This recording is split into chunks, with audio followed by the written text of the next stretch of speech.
in episode 213, I mentioned tempered chocolate, but I didn't really say much about it. If you want to use chocolate for decorating as a freestanding design or for coating, you'd really like to use tempered chocolate.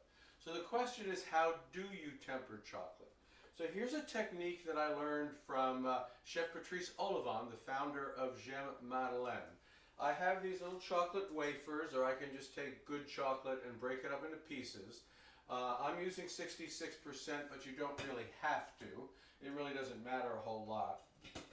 And what I'm doing is I'm going to do this over a double boiler to get it started. And I want to heat 2/3 of the amount that I have.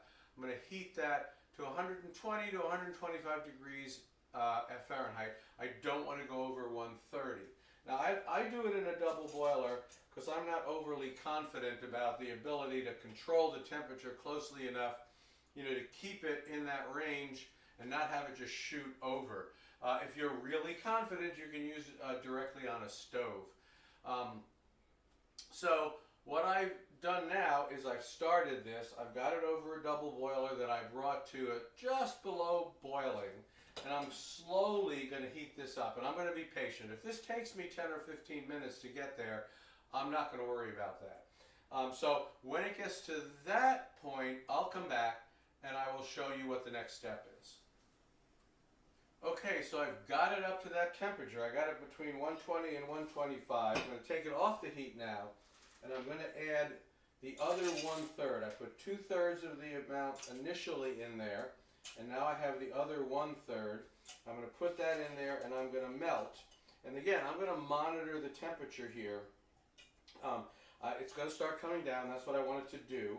And if it, ultimately I want it to be between 85 and 90. If it drops a little bit below that, that's fine. I'm going to just put it back over the double boiler, and I'm going to bring it back up to that temperature, and then I will have my tempered chocolate.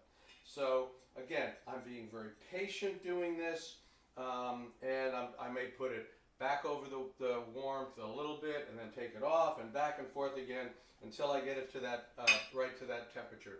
So when I'm ready to go, we'll be back. All right, everybody, I've got it all mixed in. It's all melted now. It came down to a little bit below 85. I give it a little bit more of the warmth here and finished it all up, and I've got this beautiful, smooth, shiny, tempered chocolate ready to use. We'll see you next time.